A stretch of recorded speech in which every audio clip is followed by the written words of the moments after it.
I have never had a pumpkin spice latte, ever. Is that bad?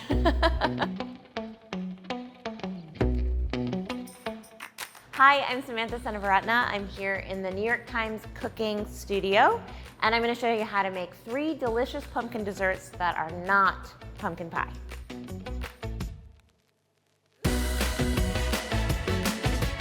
I'm not a huge pumpkin pie person, mostly only because it's just, there's so much pumpkin before you get to the crust. I just want a little less of the filling. That's my only gripe with pumpkin pie. So I have one dessert that is kind of good for snacking if you want to snack on pumpkin. One dessert that is similar to pumpkin pie but slightly different. And then a slightly more elevated, more beautiful, fancier pumpkin dessert. So now we get to jump right in and make our pumpkin desserts. So we're gonna start with pumpkin blondies with chocolate and pecans. If you don't like pecans, you can use something else, of course. I think they end up being a little bit fluffier, a little bit more cake-like than a blondie or a brownie.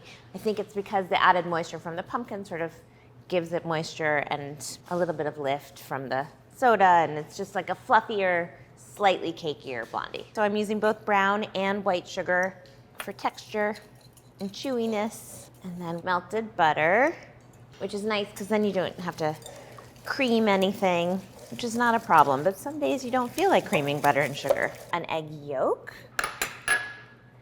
And I just did a yolk because I was trying to get a little closer to sort of a denser texture, if possible.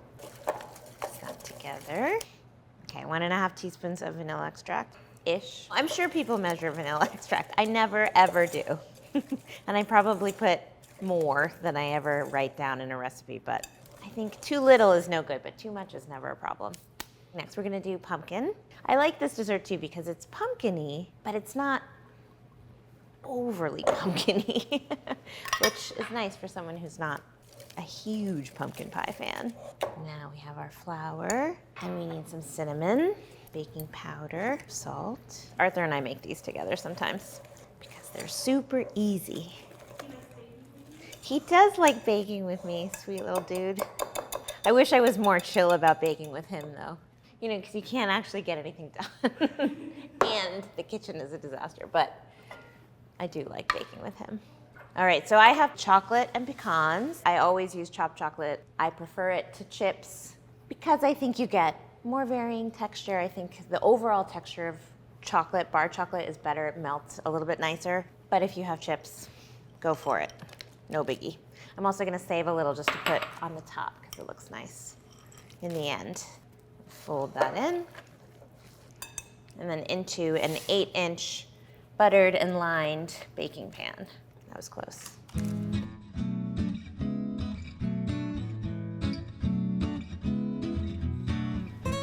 Okay, now I have the last bits of my chocolate and pecan just to see what's inside on top. Pretty. Let's put our binder clips on. This goes into a 350-degree oven for 25 to 35 minutes, which is a surprise to me. I forgot how long they take, but easy. I rotated these halfway through cooking, and now they're fully cooked. I'm gonna let them cool completely before we slice them. You can put a toothpick in there to make sure that their moist crumbs are attached. That's sort of the marker. But because I never have a toothpick handy, I just press very gently in the center, and if it sort of feels firm and then bounces back immediately, they're done. You can also tell they're sort of pulling away from the edges of the pan. That's also a good indicator that they're done.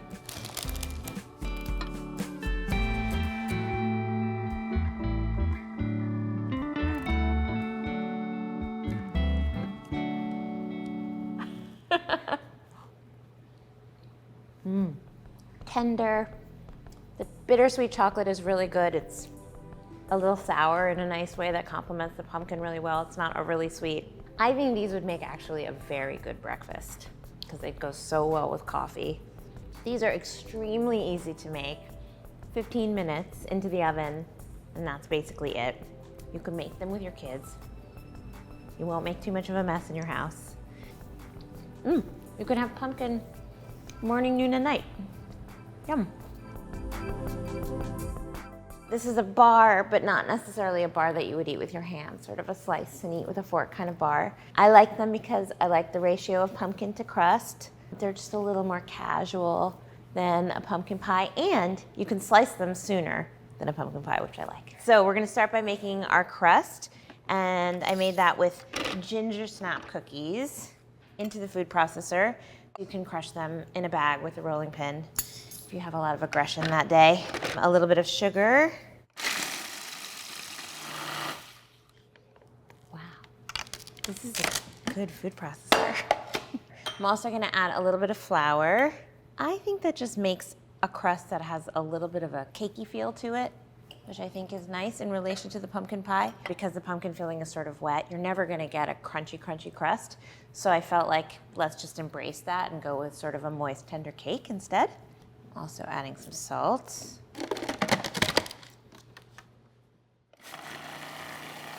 Okay, so now we can add our butter and just blend that to mix it up.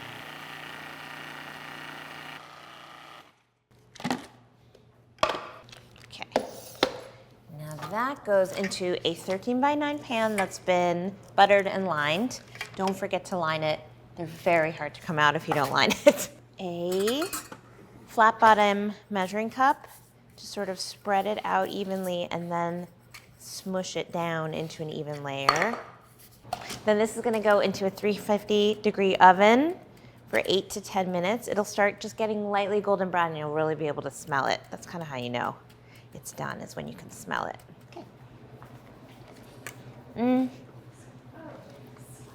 Just kidding. Over here. All right, so now we're gonna make our filling, and I start with the brown sugar and 2 large eggs. It doesn't really matter if they're room temperature or if they're cold for this one.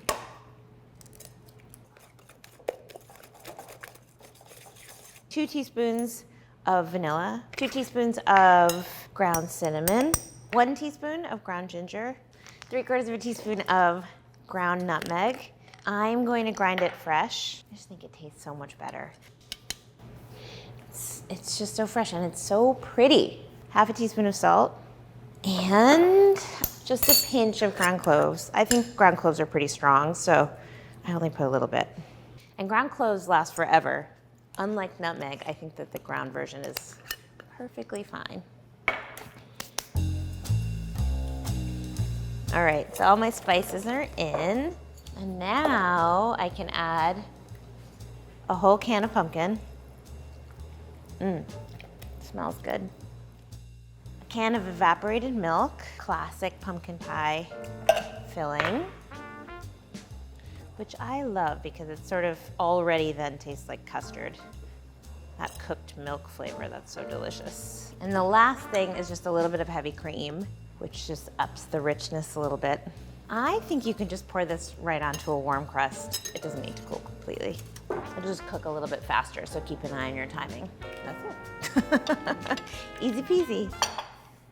Lemon squeezy. That's what it already says. That looks good. Okay, so now we can pour this on.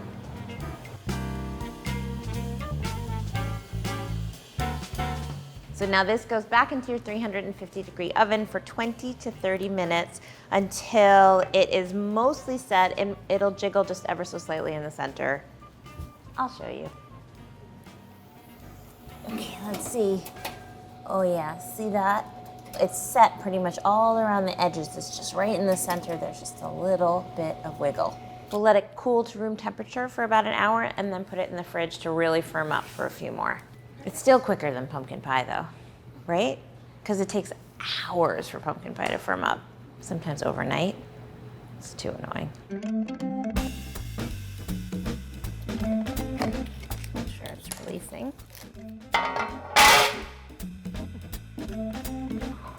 Our cream. It's 1.5 cups. I might have a little extra in here just because a little extra for swooping purposes, but 1.5 cups technically should be enough. Of cold, heavy cream, a little bit of sugar, confectioner's sugar, and a little bit of vanilla extract, or a latte.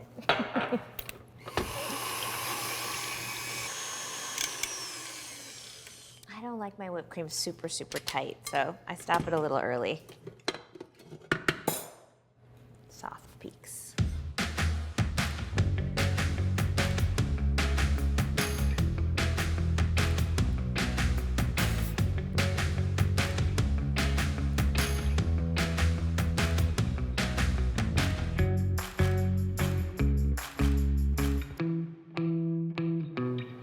bite.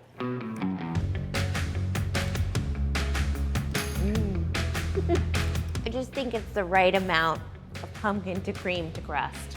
It's good. I really like the crust because it's sort of cakey, which is a nice contrast to the pumpkin and the cream. It's tasty.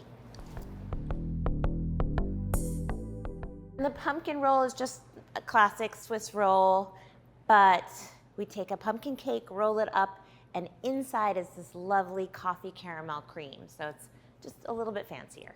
Mix together flour, a teaspoon of cinnamon, or a little more, baking powder, baking soda, and half a teaspoon of salt. We'll mix that together. And now we'll do our wet ingredients. 3 large eggs.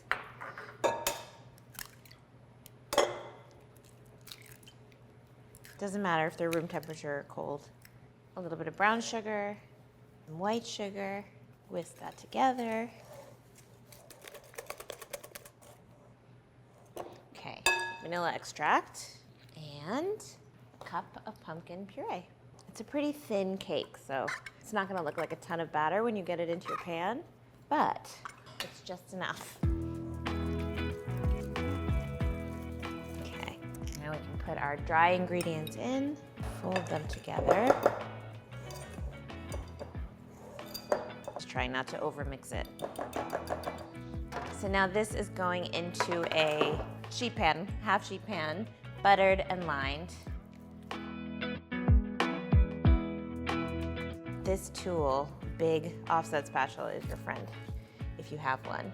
And it won't really spread out much when you bake it, so you do want to make sure it's nice and even in the pan.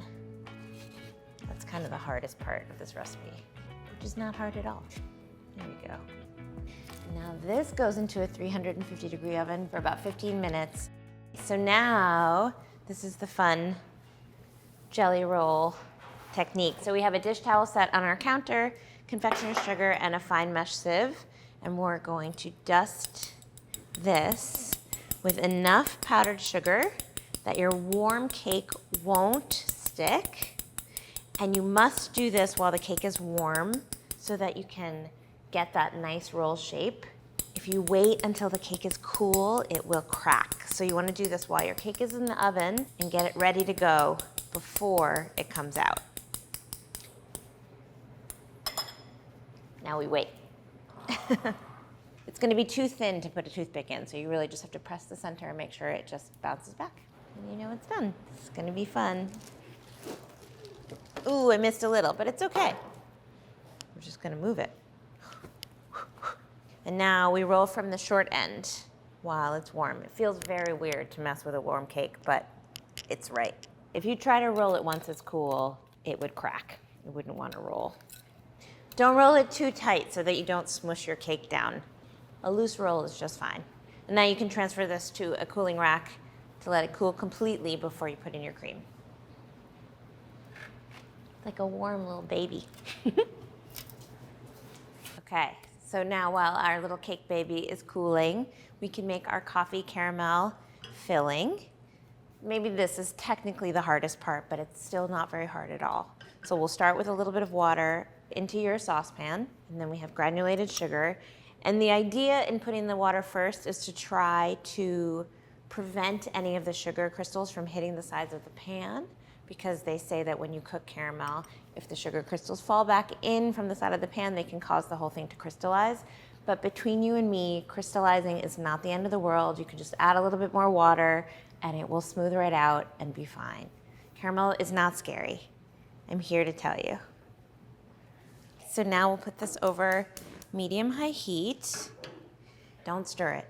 Just let it do its thing over the medium-high heat until you start to see color in the sugar, and then you can swirl the pan a little bit. I think it just is safer never to introduce tools before the thing starts to color. There's a pocket of dry sugar in the center of the pan. Don't worry, it'll all smooth out and come together. Don't stir it. See how it started to color on the edges?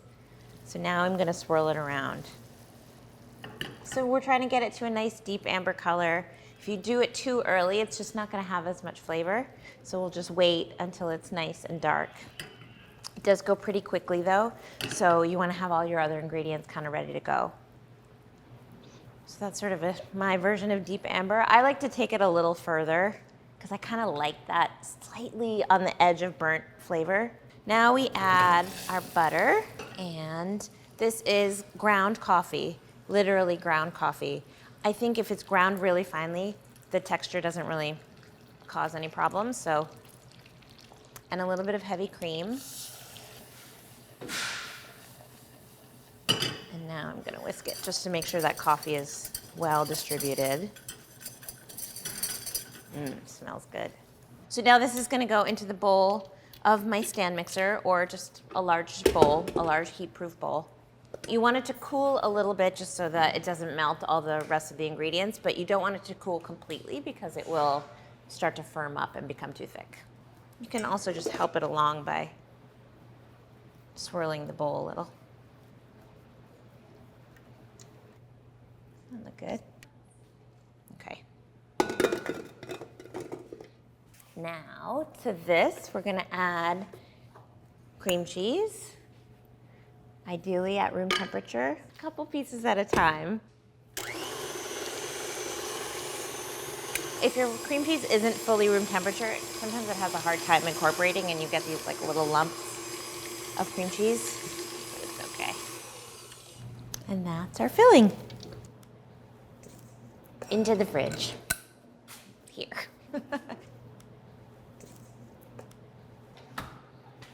So now we are going to finish our pumpkin roll. I have my chilled coffee caramel filling here, and I'm gonna just whip a little bit of heavy cream to fold into the filling, just to lighten it up a little bit.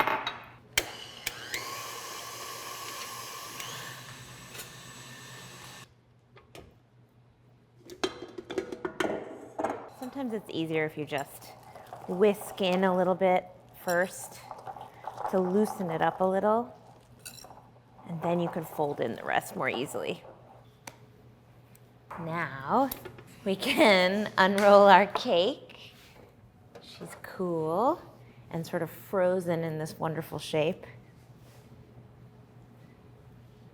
Like that. See? She just wants to roll. Filling on there.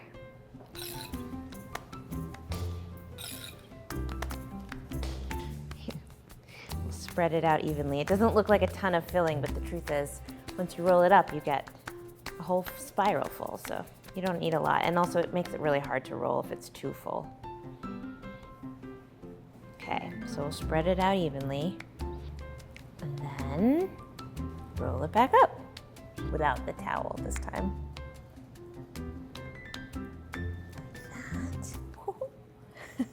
Then we'll just cut off about 1 inch from the ends just to make it, you don't have to, but just to make it neat looking. Oh, look at that beautiful spiral. And this is just what you get to eat in the kitchen before you serve anybody. I always like to build in little treats like that for the cook. So cute.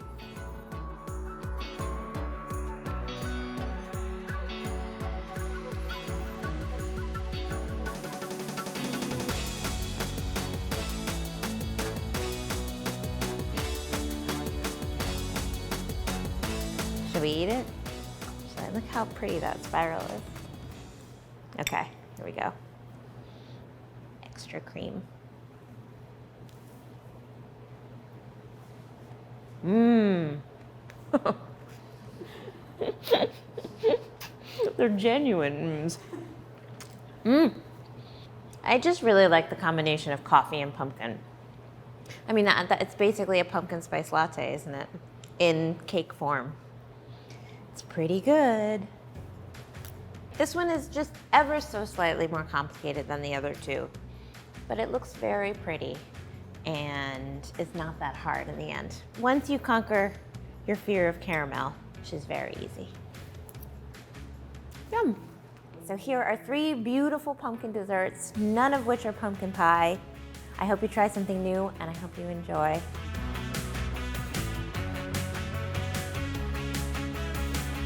You can find these recipes and more of my recipes at NYT Cooking.